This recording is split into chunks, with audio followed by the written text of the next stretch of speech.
다 같이 자리에 일어나셔서 창조의 아버지를 부르시며 2부 예배를 하나님께 올려드리겠습니다.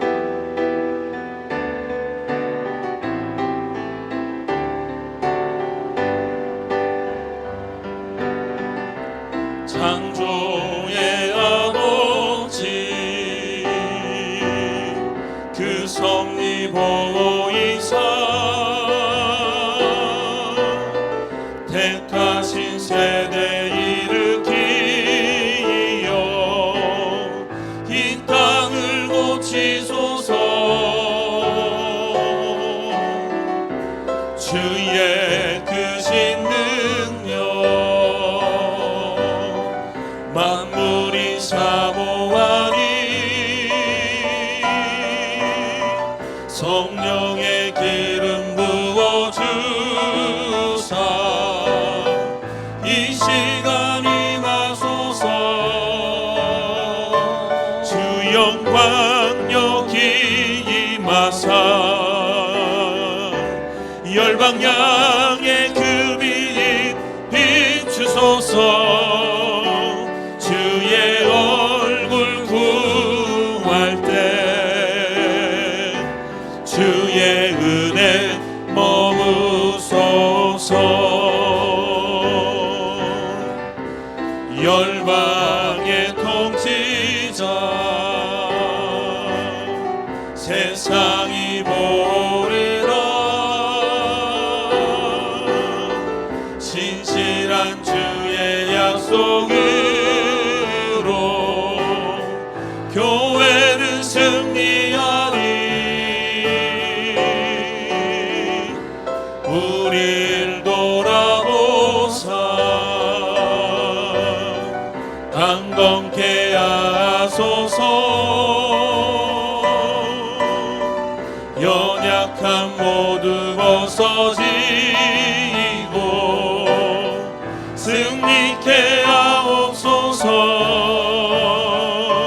주 영광 여기 임하사 열방 양의 금이 비추소서. 주의 얼굴 구할 때 주의 은혜 머무소서. 영광 영광 영광 영광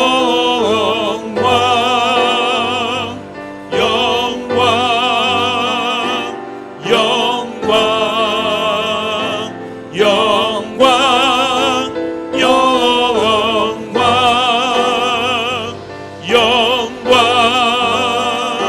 영광 영광 영광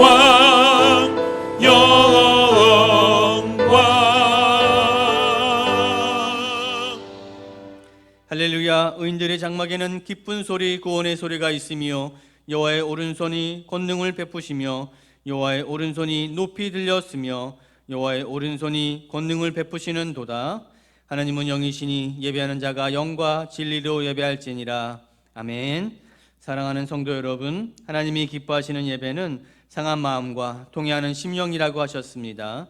이 시간 예수님의 십자가를 의지하여 기도하실 때 한 주간의 삶을 돌아보며 회개할 것은 회개하시고 하나님 앞에 의탁할 것은 온전히 의탁하는 기도를 드리시기 바랍니다.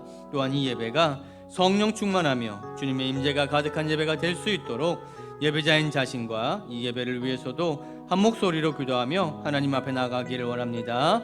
기도하겠습니다. 주님 감사합니다. 아버지 하나님 앞에 우리가 다시 한번 엎드립니다. 하나님, 우리의 모든 기도의 제목들을 들어주시옵시고 기도의 자리에, 찬양의 자리에, 말씀의 자리에 하나님 우리를 불러주심에 감사드립니다. 아버지 하나님, 우리의 믿음의 성도들 하나님 한 주간을 또한 세상 가운데 살면서 모든 지은 죄악들의 모습들을 하나님 앞에 회개함으로 돌아가기 원합니다. 하나님, 우리에게 은혜를 내려주시고 주님, 우리 회개 자리에 말씀을 통하여 다시 한번 자복함으로 회개함으로 달려갈 수 있게 하여 주시고, 예배를 통하여 주님의 말씀을 하는 깨닫게 하여 주시며, 이 말씀이 우리의 삶의 한 주간을 또한 살아가는 우리 믿음의 성도들에게 힘과 능력과 은혜가 되게 하여 주시옵소서. 특별히 우리 기도하는 기도 제목들 주님 맞사오니 우리 기도를 받아 주시옵소서. 주님 은혜를 내려 주시옵소서. 자리에 앉아 주시기 바랍니다. 우리를 대표하여서 홍석찬 장로님 기도하시겠습니다.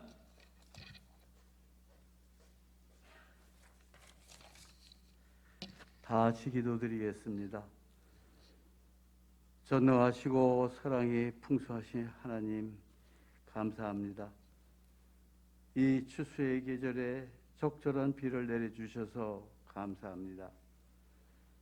보이는 것과 물질적인 것에만 신경을 쏟고 살아온 저희에게 영혼을 보는 눈과 하늘을 사모하는 마음을 주시고, 굳어진 마음을 양털같이 부드럽게, 소음같이 유연하게 해 주시옵소서.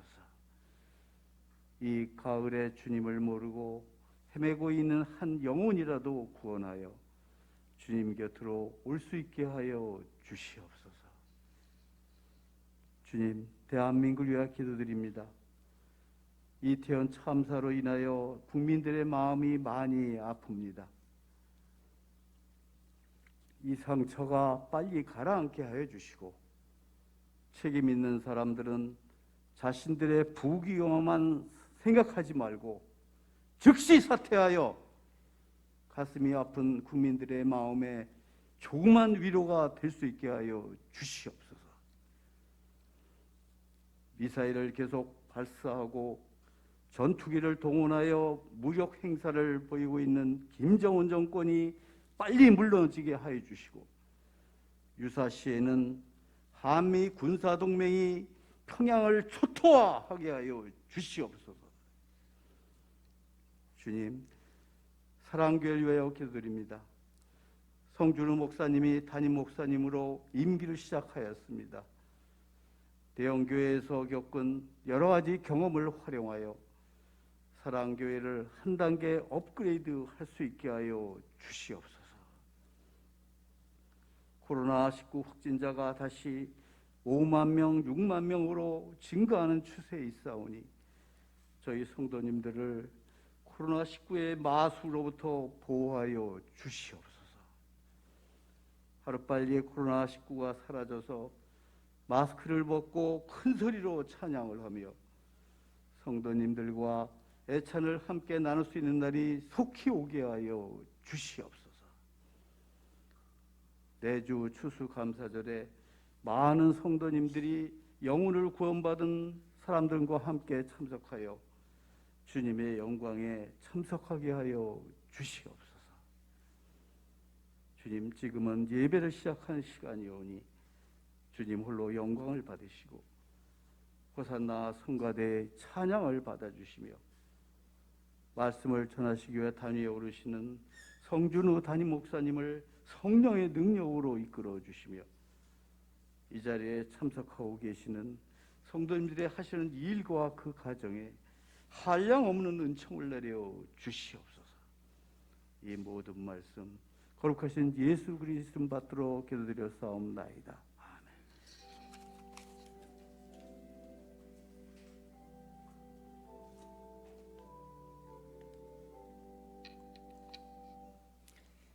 시간에는 내 영혼이 은총 입어라는 찬양의 제목으로 호산나 성가대 하나님께 찬양 올려 드리겠습니다.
귀한 찬송 감사합니다. 오늘 우리에게 주신 하나님의 말씀 사무엘하 15장 24절에서 30절의 말씀입니다. 사무엘하 15장 24절에서 30절의 말씀 교독하도록 하겠습니다. 보라, 사독과 그와 함께한 모든 레위 사람도 하나님의 언약궤를 메어다가 하나님의 궤를 내려놓고 아비아달도 올라와서 모든 백성이 성에서 나오기를 기다리도다. 왕이 사독에게 이르되, 보라, 하나님의 궤를 성읍으로 도로 메어 가라. 만일 내가 여호와 앞에서 은혜를 입으면 도로 나를 인도하사 내게 그 궤와 그 계신 데를 보이시리라. 그러나 그가 이와 같이 말씀하시기를 내가 너를 기뻐하지 아니한다 하시면 종이 여기 있사오니 선이 여기시는 대로 내게 행하시옵소서 하리라. 왕이 또 제사장 사독에게 이르되 내가 선견자가 아니냐. 너는 너희의 두 아들 곧 내 아들 아베아마스와 아베아달의 아들 요나단을 데리고 평안히 성읍으로 돌아가라. 너희에게서 내게 알리는 소식이 올 때까지 내가 광야 나루토에서 기다리리라 하니라. 사독과 아비아들이 하나님의 궤를 예루살렘으로 도로 메어다 놓고 거기 머물러 있으니라. 함께 있습니다. 다윗이 감난산 길로 올라갈 때에 그의 머리를 그가 가리고 맨발로 울며 가고 그와 함께 가는 모든 백성들도 각각 자기의 머리를 가리고 울며 올라가니라. 아멘. 인생의 주인이 누구십니까? 라는 제목의 말씀으로 성준호 목사님 나오셔서 말씀 선포해 주시겠습니다.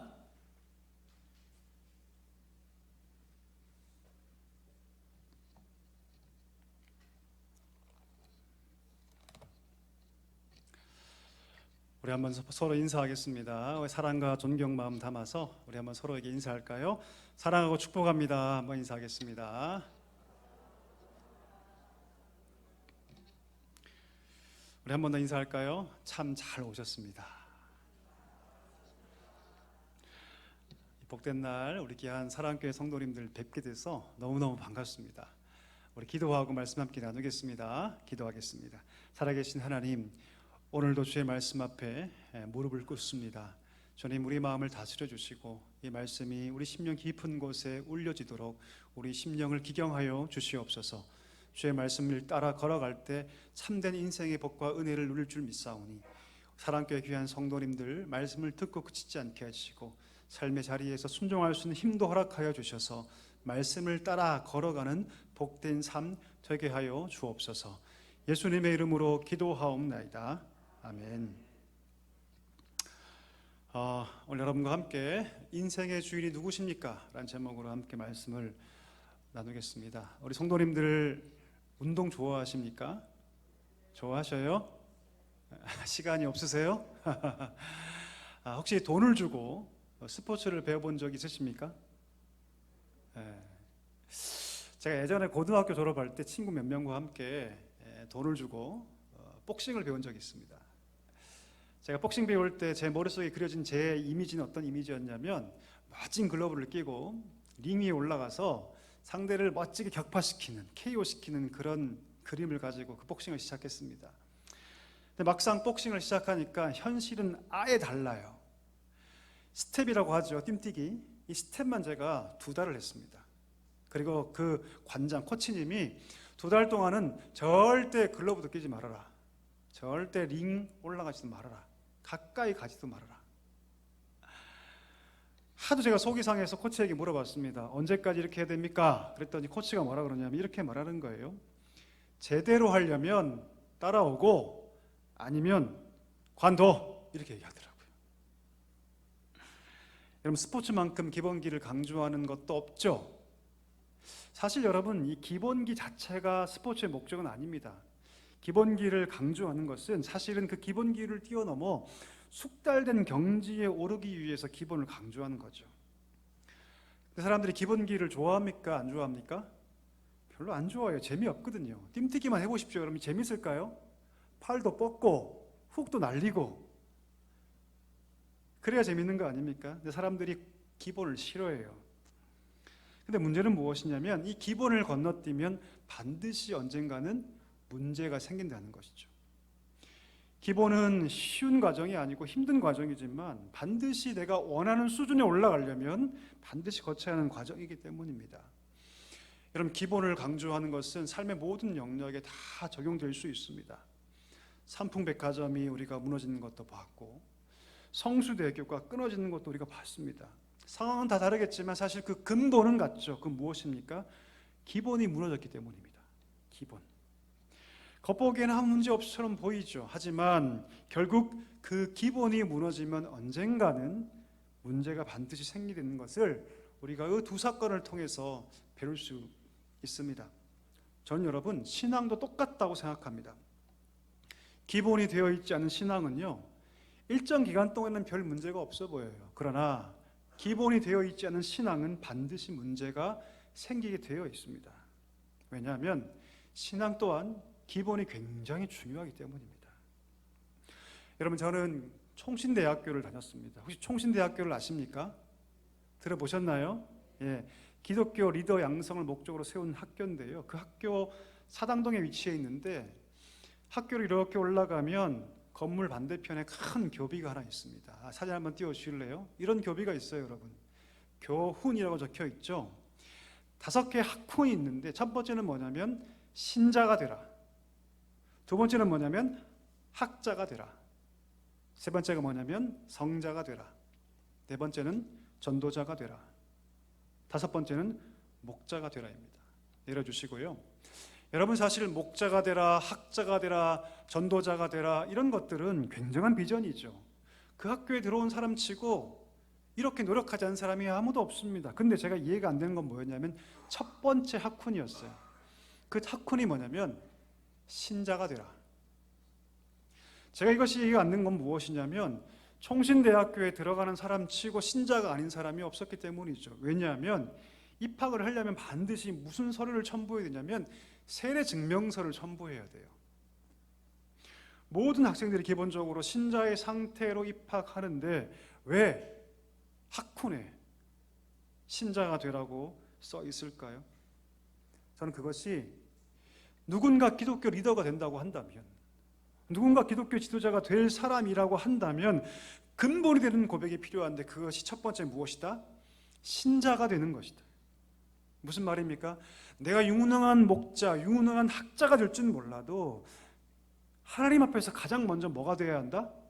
신자가 되어야 한다.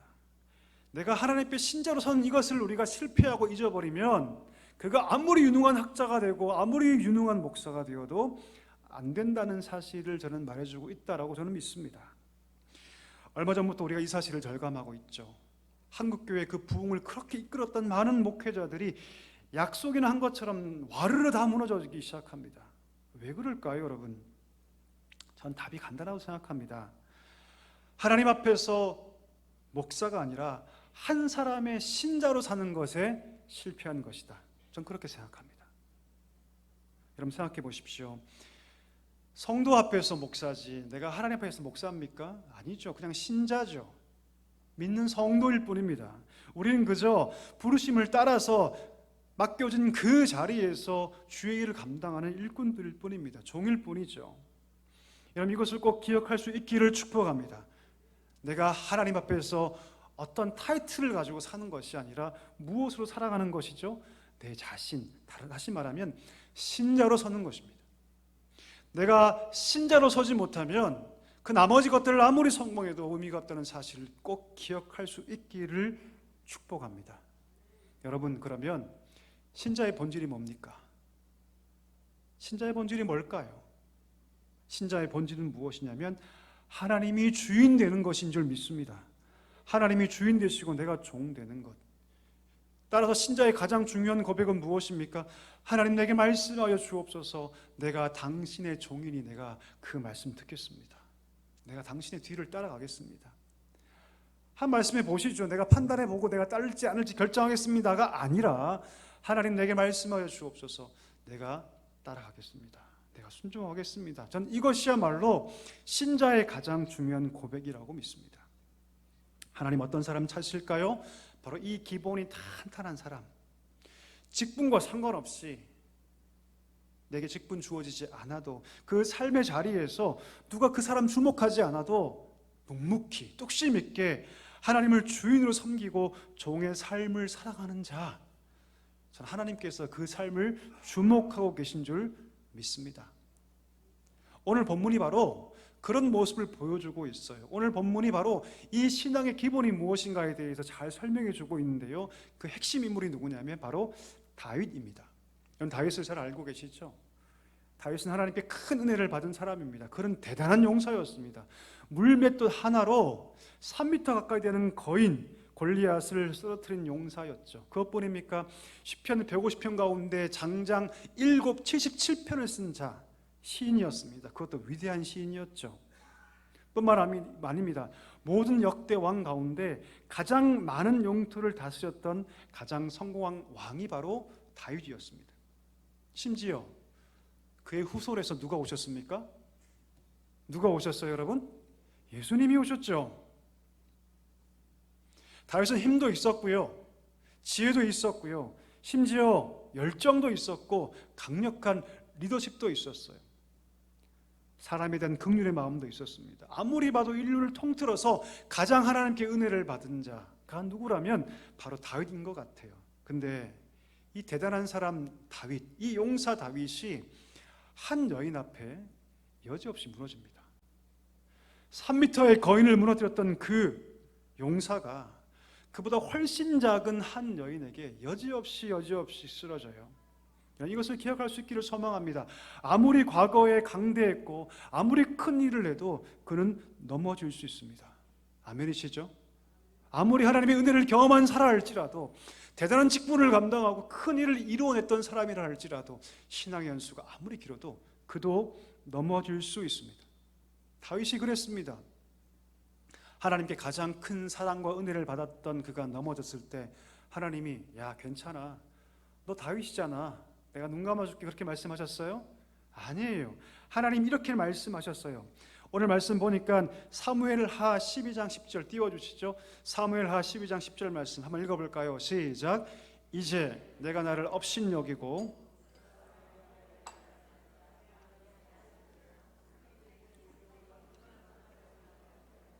칼이 영원토록 너희 집을 떠나지 않을 것이다. 이 준엄한 하나님의 심판의 경고 앞에 다윗이 회개하긴 합니다. 하나님 용서해 주옵소서. 그래서 하나님 그 회개를 받아주시죠. 여러분 율법에 근거하면요, 살인죄와 간음죄는 즉결 심판에 해당합니다. 바로 죽여야 돼요. 바로 돌을 쳐서 그 사람 죽여야 됩니다. 이게 율법이 정하는 심판의 내용입니다. 율법에 근거하면 당장 죽임을 당해야 했음에도 불구하고 하나님 그의 회개를 받아주신, 그러나 그 죄에 대한 책임을 물으세요.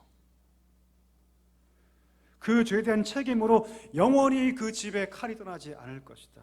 한번 생각해 보십시오. 가족들이 서로 칼을 들고 싸워요. 그것보다 끔찍한 일이 세상에 어디 있습니까, 여러분?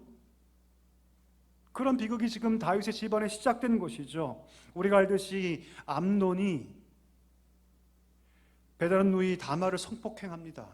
끔찍한 비극이 사건이 시작되죠. 그리고 다말의 오빠였던 압살롬이 그 암논을 죽이고 도망가 버립니다.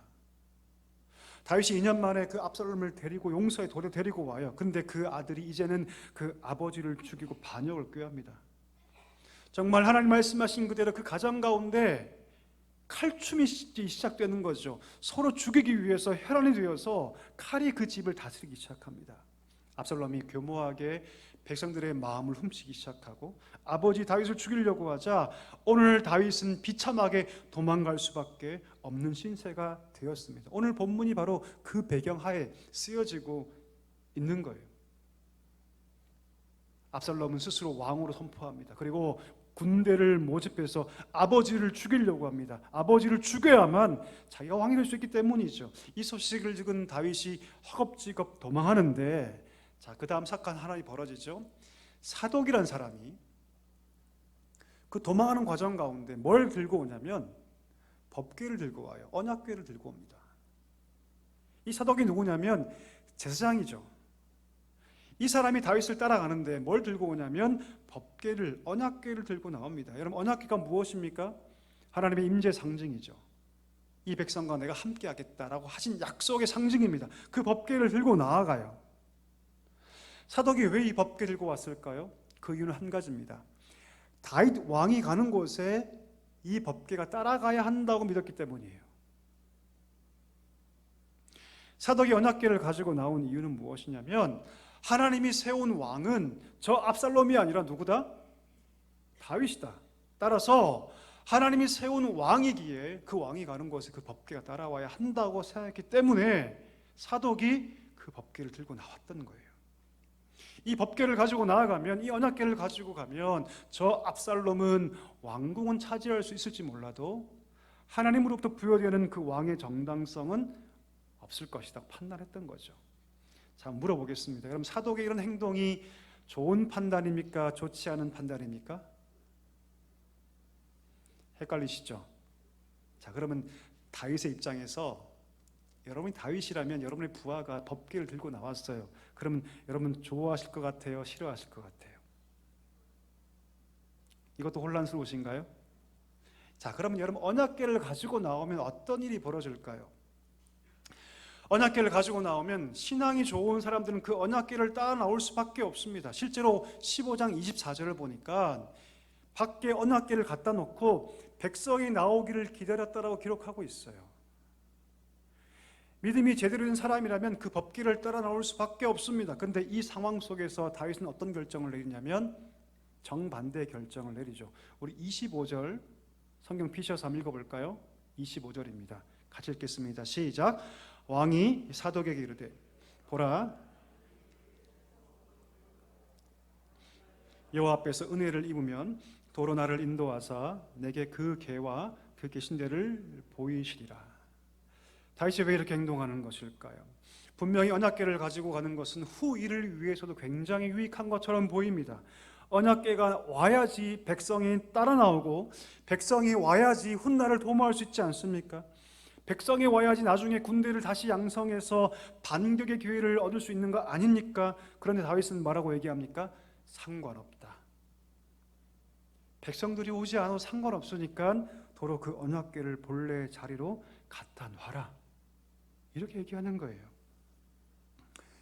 여러분, 이 자리에서 이 대목에서 우리 신앙의 가장 기본이 무엇인가를 볼 수 있습니다. 신앙의 기본이 무엇입니까? 내가 가는 곳에 하나님이 가시는 것이 아니라 내가 하고 싶은 것이 있으니 하나님 무조건 들어줘야 합니다라고 말하는 것이 아니라, 이것은 신앙의 기본이 아니죠. 신앙의 기본은 무엇입니까? 하나님이 가시는 곳에 내가 가는 것입니다. 아멘이십니까? 내 인생의 주도권을 내가 쥐고 있는 것이 아니라 누가 쥐고 있는 것이죠? 하나님이 쥐고 있는 것이죠. 내가 원하고 내가 바라는 모든 것에 하나님 무조건 맞추셔야 합니다. 내가 이 길을 갈 테니 주님 나 뒤를 따라옵소서라고 말하는 것이 아니라 하나님 뜻에 내 인생을 온전히 맞추는 것. 주여 걸어가옵소서, 내가 당신 뒤를 따라가겠습니다. 이것이야말로 저는 신앙의 가장 기본인 줄 믿습니다.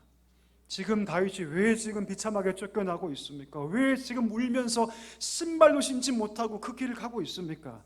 범죄했기 때문이 아닙니까? 잘못돼서 쫓겨나는 그 심판의 자리인데 그 심판의 자리에 하나님의 임재 상징인 언약궤가 따라올 수 없다. 그렇게 판단하는 것이죠.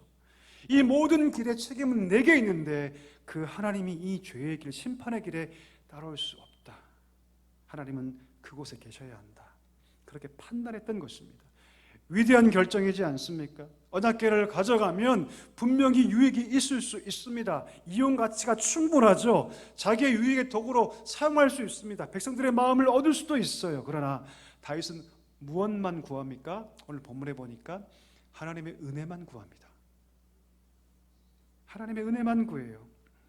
내가 여호와 앞에서 은혜를 입으면 법궤를 따라 나온 백성의 힘이 아니라 하나님의 손이 나를 다시 이곳으로 인도하실 것이다. 하나님의 은혜를 베푸시면 내가 다시금 이 법궤를 보게 될 것이다. 그렇게 고백하고 있는 것입니다.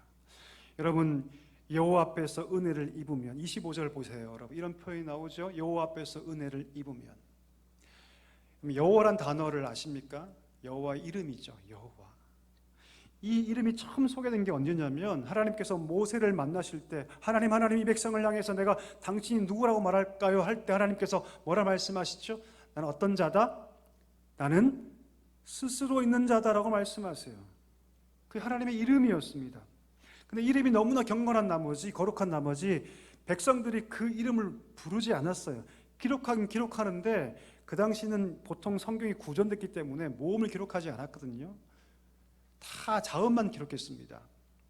여호와 이름이 나올 때 발음하지 않아요. 왜? 10계명 제3계명이 어떤 계명입니까? 여호와의 이름을 망령되이 부르지 말라. 아시죠? 들어보셨죠? 혹시 내가 범죄 가운데 여호와 이름을 불경스럽게 부를까 봐 기록은 하지만 부르지 않았습니다. 그리고 그 대신에 어떤 말을 대신하냐면 아도나이란 말을 대신했어요. 들어보셨나요? 아도나이. 어떤 뜻이냐면 주님이란 뜻입니다. 주님. 나중에 AD 6세기, 7세기경에 마소라 학자들이 이것을 번역하면서 하나님의 거룩한 이름을 쓰기 시작했는데 자음이 원래 없었거든요. 모음이 원래 없었거든요. 그래서 이 아도나이의 모음을 차용해서 우리가 지금 부르고 있는 여호와 혹은 야훼라는 이름을 부르기 시작한 거예요. 이것이 초대교회를 거쳐서 종교개혁 무렵에 이것이 더욱 힘을 받아서 지금처럼 안착되게 된 것입니다. 어쨌든 간에 제가 이 얘기를 하고 싶은 것이 아니라 우리가 지금 부르는 그 여호와의 이름에는 어떤 고백이 들어있다? 주라는 고백이 있어요. 주님, 주인. 왜냐하면 거기에 아도나이가 들어있기 때문입니다. 물어보겠습니다. 여러분, 종이 가는 곳에 주인이 따라갑니까? 주인이 가는 곳에 종이 따라갑니까? 너무 쉬운 질문을 제가 드렸죠. 예, 아이도 다 알 수 있는 답변입니다. 당연히 주인이 가는 곳에 종이 따라가는 것이죠. 오늘 본문의 다윗이 지금 그 얘기를 하고 있습니다. 자기는 누구라는 거죠? 종이라는 거죠. 하나님 누구시라는 거죠? 주인이시라는 거죠. 종이 가는 곳에 주인이 갈 수 없다는 것입니다. 그리고 지금 내가 지금 쫓겨가고 있는데 하나님의 심판을 받아 지금 가고 있는데 어떻게 하나님 날 따라올 수 있느냐? 주인이 하나님이시오니 그 주인이 내게 은혜를 베푸시면 나는 비록 쫓겨나지만 돌아오게 될 것이다. 다시 그 법궤를 뵙게 될 것이라고 고백하고 있는 것입니다. 지금 다윗은 여러분 자신의 위치를 명확하게 하고 있어요. 내가 지금 어디에 서야 할지, 어떤 위치에 서야 할지, 내가 어디에 서야 할지를 명확하게 하고 그 자리가 진짜 종의 자리인지 아니면 주인의 자리인지를 그는 명확하게 하고 있습니다. 이런 다윗은 어떻게 이것을 알게 되었을까요? 어떻게 이것을 배우게 되었을까요? 생각해 보세요, 여러분. 다윗이 신앙이 변하지 않고 끝까지 하나님을 주인으로 섬긴 자였다면 우리아를 죽이고 밧세바를 범할 수 있었을까요? 없었을까요? 없었습니다. 불가능했죠. 그러나 그의 믿음이 약해집니다. 넘어지죠. 다시 말하면 이 모든 끔찍한 심판의 시작점은 자신이 하나님의 주인 되심을 망각했을 때, 하나님이 내 인생의 보좌의 주인으로 앉아 계셔야 되는데 누가 앉아 있었어요, 여러분? 내가 앉아 있었다는 것이죠. 그래서 내가 이렇게 비참하게 울면서 신발도 신지 못하고 가슴을 치며 도망하는 신세가 되었다는 것을 다윗이 깨달을 수 있었기 때문입니다. 따라서 다윗은 지금 관계를 다시 정립합니다. 하나님이 내 인생에 어떤 분이셔야 하는지, 평생에 내가 누구의 삶을 살아가야 하는지, 다시 말하면 종의 삶을 살아가야 하는 것을 명확하게 합니다. 하나님, 당신이 내 인생의 주인이십니다. 하나님, 당신 내 인생의 주인이십니다. 나는 종입니다. 이 관계 정립을 명확하게 하는 거예요. 우리 한번 물어보고 싶습니다. 사랑하는 우리 사랑교회 성도 여러분, 여러분의 인생 가운데는 문제가 없습니까? 가정 가운데 혹시 문제가 없나요? 남편과 아내 사이에, 부모와 자녀 사이에 문제가 없습니까? 하신 모든 일 가운데 혹시 문제는 없나요? 그 근본적인 문제가 과연 원인이 뭘까요? 보이는 것은 그냥 외적인 것으로 보이지만 사실 근본적인 문제가 있다는 것을 깨달아야 합니다. 그 문제는 무엇이냐면 하나님과의 관계에 있습니다. 하나님과의 관계가 틀어지기 시작하면 그게 어디까지 영향을 끼치냐면 사람과의 관계까지 영향을 끼쳐요. 갈등이 증폭되고 상처가 발생하거나 고립되거나. 모든 관계의 문제의 시작은 사실은 그 표면에 있는 것이 아니라 이면에 있습니다. 그 이면이 뭡니까? 하나님과의 관계입니다. 내 삶에 하나님이 주인 되지 못하고 우리가 그 종의 자리를 벗어버리고 하나님의 자리를 넘보기 시작할 때 그것이 파급되고 결국은 사람과의 관계 또한 흔들린다는 사실을 여러분 기억할 수 있기를 간절히 소망합니다. 오늘 다윗은 그 틀어져 버린 관계를 재정립하는 거예요. 내가 잘못 살았구나. 내가 하나님의 자리에 앉아 있었구나. 내가 가야 할 곳은 어떤 자리다? 종의 자리다. 축복합니다. 사랑하는 사랑교회 성도 여러분, 하나님을 참된 주인으로 모시며 살 수 있기를 축복합니다. 아멘이십니까?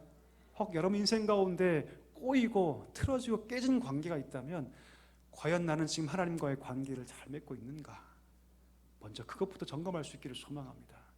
내가 참된 종으로 살아갈 때 하나님께서 모든 관계도 다 풀어주셔요. 꼭 이것을 기억할 수 있기를 간절히 소망합니다. 자, 그런가 하면 이 법궤와 관련해서 다윗이 보였던 신앙의 모습과 완전 정반대의 모습을 보인 사건이 성경에 또 하나 있습니다. 자, 사무엘하 4장에 보면 이스라엘이 블레셋과 싸웁니다. 불행하게도 이 전쟁에서 이스라엘은 크게 패하게 되죠. 자, 그들이 패배하자 내린 결정이 하나 있었어요. 그게 뭐냐면 법궤를 이 전장으로 가지고자, 이 전쟁터로 언약궤를 가지고자 라고 그들이 결정합니다. 우리 한번 읽어볼까요? 자막 띄워주시고요. 한번 읽어보겠습니다. 시작. 백성이 진영으로 돌아오매 이스라엘 장로들이 이르되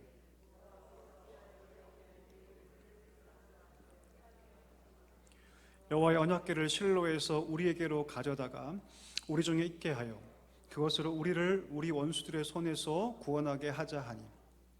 여러분 생각해 보십시오. 이상하지 않습니까? 전쟁에 패배했다면 가장 먼저 뭐 해야 합니까? 자신을 돌아보고 내 안에 어떤 죄악이 있는가를 여러분 돌아봐야 하는데 그들은 돌아보지 않습니다.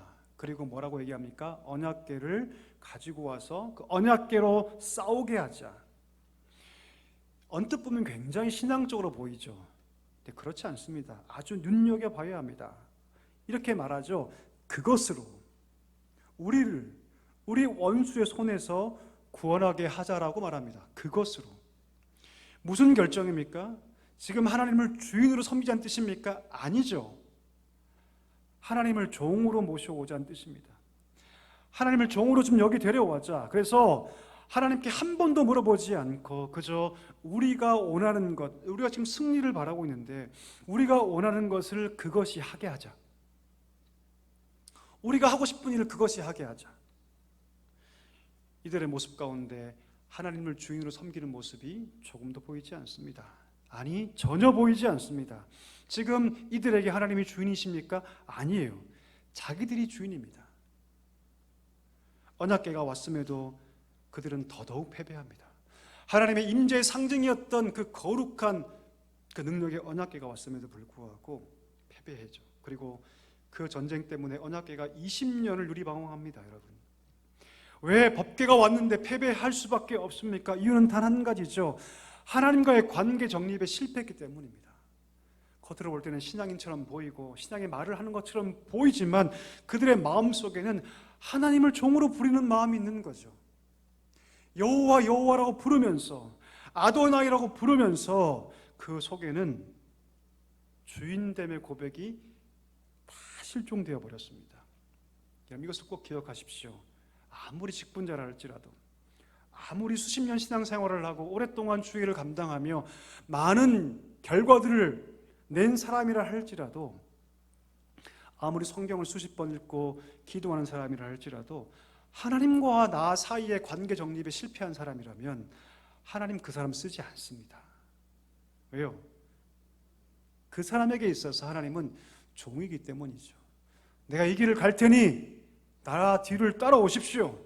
내가 이것을 원하니 하나님 이것을 응답하여 주옵소서. 이렇게만 얘기합니다. 그 이상의 말은 하나님 필요 없습니다. 내가 필요할 때만 말씀하시고 내가 필요할 때만 움직이시며 내가 필요할 때만 역사하옵소서.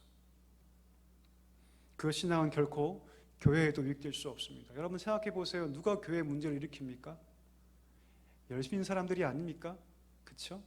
열심은 있는데 하나님과의 관계 정립이 틀어져 버린 사람들, 오랫동안 신앙생활했고 똑똑하고 아는 것도 많고, 그런데 하나님과의 관계에서 틀어져 버린 사람들, 여전히 자기 인생의 주인 된 사람들이 열정을 가질 때 교회는 어려워질 수 있습니다.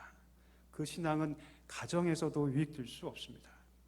오직 하나님이 진정 우리의 가정과 삶에, 우리의 교회 안에, 우리 공동체 안에 참 주인 되실 때 그 교회는 비로소 생명력을 경험하기 시작합니다.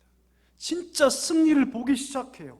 시스템이, 재물이, 혹은 몇몇에 있는 사람이 교회를 이끄는 것이 아니죠. 하나님께서 승리하게 하시는 것이죠. 그 시작이 무엇이라고요? 하나님과의 관계 정립에 있습니다. 가장 먼저는 나의 삶이, 더 나아가서 그 한 사람 한 사람이 모여서 교회 공동체를 이룰 때 비로소 교회는 하나님을 따라가고 하나님의 승리와 영적인 유익을 공급받고 경험하는 공동체로 세워진다는 사실을 꼭 기억할 수 있기를 간절히 소망합니다. 여러분, 하나님의 주인 되심을 회복하는 것, 이것을 성경은 회개라고 얘기합니다. 회개. 따라서 하나님께서 여러분에게 내 삶의 자리에서 하나님과 나의 관계가 틀어진 것을 보게 하시거든 반드시 뭐 해야 합니까? 회개해야 할 줄 믿습니다. 돌이켜야 합니다. 하나님, 그렇습니다. 내가 지금껏 내 말로는 여호와, 아도나이, 주님으로 불렀지만 내 인생 진짜 주인은 내가 하나님이 아니고 나였습니다. 그 고백을 하나님께 드리는 자만이 하나님께 쓰임 받을 줄 믿습니다. 우리 말씀을 정리하기를 원합니다. 여러분 인생 가운데 참 주인 누구십니까? 어떠십니까? 이 시대 가운데 하나님 누굴 찾으실까요? 저는 확신합니다. 하나님 누구를 통해서 일하시길 기뻐하시냐면 참된 종을 통해서 일하시기를 기뻐하십니다. 아멘이시죠? 예, 저는 저와 우리 사랑교회 모든 성도 여러분이 하나님의 참 종 될 수 있기를 간절히 소망합니다. 하나님의 관계 정립에 실패한 자가 아니라 내 인생의 보좌 위에 하나님을 올려드리고 그분을 따라, 내가 원하는 거 따라오세요라고 말하는 것이 아니라 주여 말씀하여 주옵소서, 내가 당신 뒤를 따라가겠습니다 고백할 수 있는 멋진 성도, 하나밖에 없는 이 소중한 삶, 종으로 하나님께 드릴 수 있는 성도, 이 시대 가운데 그 종을 통해서 하나님께서 역사하실 때 이 시대 가운데 생명의 빛을 발할 수 있는 성도로 멋지게 쓰임받는 우리 모두가 될 수 있기를 주의 이름으로 간절히 축복합니다. 우리 함께 이 시간에 우리 기도하는 시간을 좀 가졌으면 좋겠습니다. 우리 눈을 한번 다 감아 보실까요? 이 시간 기도하기를 소망합니다. 우리는 수백 번 여호와 하나님 그렇게 부르며 살아왔습니다. 정말 그 부르는 이름처럼 아도나이, 주님 내 인생의 주인이십니다라고 고백하며 정말 살아오셨습니까? 자, 그러지 못했다면 이 시간 돌이키기를 소망합니다. 이 시간 기도할 때 하나님 온전히 하나님만을 주인으로 섬기며 살게 하여 주옵소서. 오직 하나님을 주인으로 섬기는 자만이 영적인 승리와 복을 누리게 될 줄 믿사오니 하나님 내 인생의 보좌에 하나님 앉아 주옵소서. 참된 종으로 살아 하나밖에 없는 이 삶, 종의 삶을 살며 이 땅 가운데 하나님 손에 들려진 주의 의의 도구로 쓰임받아 많은 영혼들에게 생명의 빛을 전파하는 자로 쓰임받게 달라고 이 시간 말씀 붙잡고 함께 통성으로 기도합니다. 다 같이 기도하겠습니다. 하나님 아버지 감사합니다. 귀한 성도를 불러주시고 말씀 듣게 하시니 참으로 감사합니다. 주님, 우린 평생 여호와 이름을 부르며 살아왔습니다. 그 속에 주란 고백이 있었는데 우린 진정 그렇게 주를 고백하며 살아왔습니까? 간절히 기도하며 나아갑니다. 그렇게 못하고 살아왔다면 이 시간 돌이키기를 원합니다. 회개하기를 원합니다. 우리의 마음을 기경하여 주옵소서, 고쳐 주옵소서. 내 남은 삶 온전히 하나님을 주인으로 섬기며 살게 하여 주옵소서. 오직 주인으로 주님을 섬기며 참된 종의 기쁨을 회복하며 살게 하여 주옵소서. 오직 하나님을 주인으로 섬기는 자만이 참된 승리와 영적인 복을 누릴 줄 믿사오니 사랑하는 귀한 사랑교회 성도들, 주님을 진정 주인으로 섬겨 살게 하여 주시옵소서. 하나밖에 없는 이 삶, 참종으로 살아 하나님을 위하여 살며 이 시대 가운데 거룩한 빛을 마음껏 선포하는 자로 힘있게 살게 하여 주시옵소서. 우리 한 번 더 기도할 때 특별히 다가오는 17일은 수학력 시험이 있는 날입니다. 특별히 우리 사랑교회 귀한 자녀들 가운데서 우리 정윤찬 집사님, 한희령 집사님의 딸 우리 정현수 양이 이번에 시험을 치게 됩니다. 시험 기도할 때 하나님 사랑하는 딸에게 지혜와 명철 넘치게 허락하여 주셔서 지금껏 잘 달려왔는데 끝까지 함께 하시고 시험 잘 감당하게 하여 주시옵소서 기도하기를 원합니다. 또한 덧붙여 기도할 때 귀한 딸에게 하나님 비전과 그 앞날 동행하여 주셔서 세상 속에서 거룩한 생명의 빛을 비추는 등불처럼 귀하게 쓰임받는 복된 주의 자녀 되게 해달라고 이 시간 우리 수험생을 놓고 함께 기도하도록 하겠습니다. 다 같이 기도하겠습니다. 하나님 아버지, 간절히 기도하며 나아갑니다. 다가오는 17일 수학력 시험이 있습니다. 귀한 하나님의 자녀, 귀한 우리 현수양, 하나님께서 함께 하셔서 지금까지 잘 감당해 왔습니다.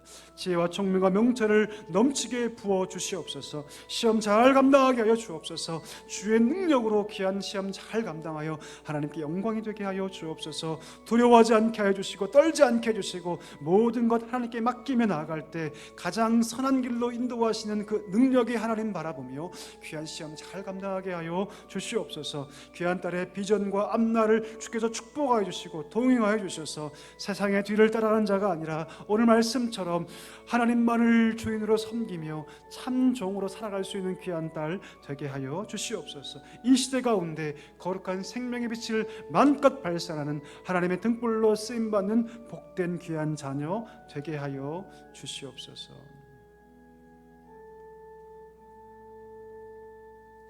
은혜가 풍성하신 하나님, 오늘 말씀 우리 마음 깊은 곳에 새겨지기를 소망합니다. 내 인생의 보좌 위에 내가 앉지 않게 해주시고 오직 하나님께서 계셔서 그분의 뒤를 따라가는, 주의 뒤를 따라가는 복된 종의 삶을 살게 하여 주시옵소서. 예수님의 이름으로 감사하며 기도하옵나이다. 아멘.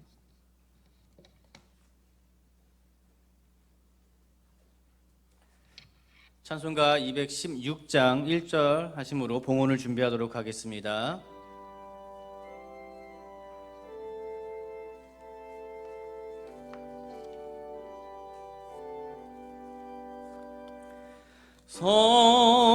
성자의 귀한 몸 날 위하여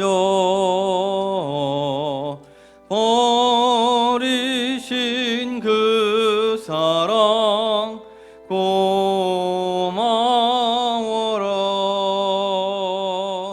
내 머리 숙여서 주님께 비는 말 너무 주님께 바치리까. 참 좋으신 하나님, 베풀어 주신 은혜와 사랑에 감사와 찬송과 영광을 올려 드립니다. 주님께서 우리에게 말씀하신 것처럼 우리가 주님이 주인이 되어주게 하시고 우리는 종의 자리에 있게 하여 주셔서 종으로서의 삶의 모습, 주인을 따라가는 삶의 모습을 우리가 늘 실천하며 살아가는 믿음의 성도들 되게 하여 주시옵소서. 이 시간 지금까지 베풀어 주신 하나님의 은혜에 감사하며 또 앞으로 부어주실 은혜를 사모하는 마음으로 귀한 예물을 드리기를 원합니다. 우리 예물과 함께 우리의 간절한 기도의 제목도 올려놓사오니 기쁘게 받아주시고 우리가 생각하는 것이나 구하는 것에 더욱더 넘치도록 채워주시는 하나님의 은혜와 응답과 기적을 허락하여 주옵소서. 모든 말씀 우리에게 항상 좋은 것 주시기를 기뻐하시는 예수님의 이름으로 기도합니다.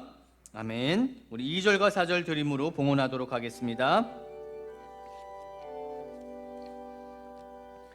지금도 날 위해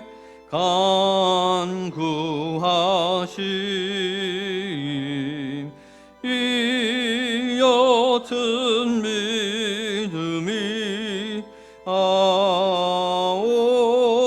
아옵나니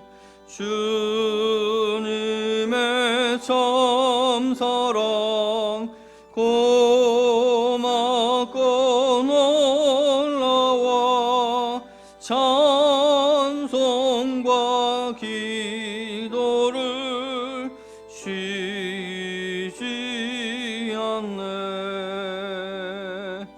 만 가지 은혜를 받았으니 내 평생 슬프나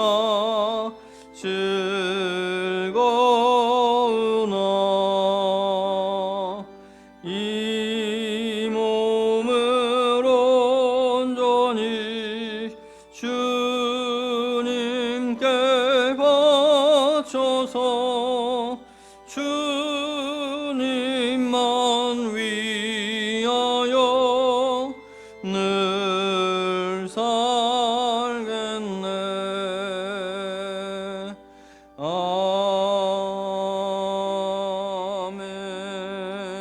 아멘. 우리 교회 소식 함께 나누도록 하겠습니다. 다음 주일은 추수감사절로 지냅니다. 2020년 한 해 동안 베풀어 주신 하나님의 은혜에 감사하고 모든 영광을 하나님께 올려드리기를 원합니다. 감사의 예물은 절경금 봉투를 사용해 주시고 감사 제목, 기도 제목 카드와 함께 봉헌해 주시기 바랍니다. 추수감사절 맞이 사랑 나눔 박스 행사가 있습니다. 다음 세대 유치, 유초, 중고등부 하나님의 은혜를 감사하고 나누는 마음으로 사랑 나눔 박스 행사를 진행합니다. 일시는 19일 토요일 오후 1시에서 4시 사이에 진행이 됩니다. 수능 시험이 있습니다. 17일 목요일 수능을 치르는 수험생을 위해서 많은 기도 부탁드립니다. 우리 고3 수험생으로 정현수, 우리 정윤찬, 한혜정 집사님의 맏딸입니다. 기도 많이 부탁합니다. 다 자리에 일어나셔서 하나님께 찬양 올려드리겠습니다.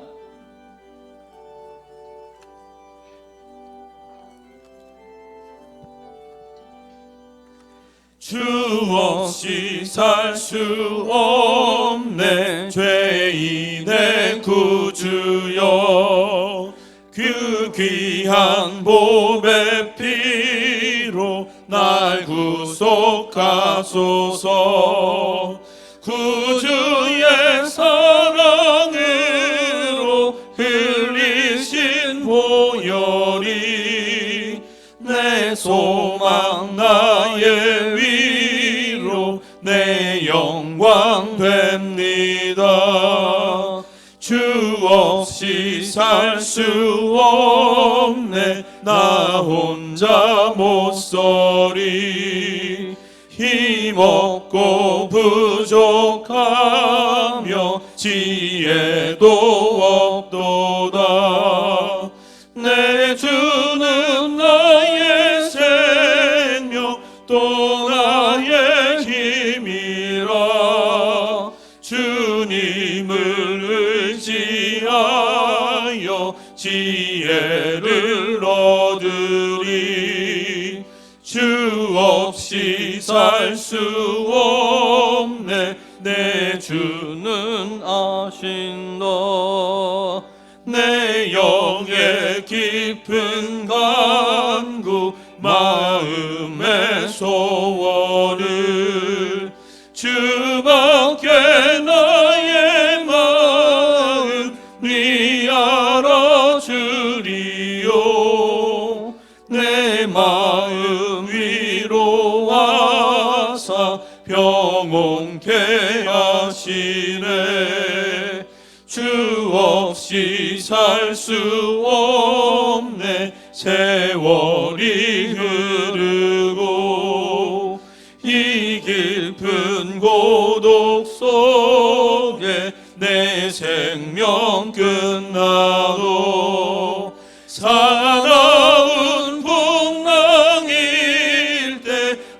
잘 지켜주시니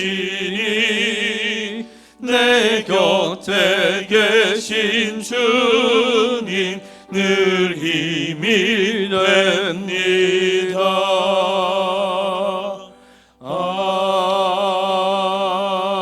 아멘. 성준호 목사님 나오셔서 축도해 주심으로 예배를 마치겠습니다.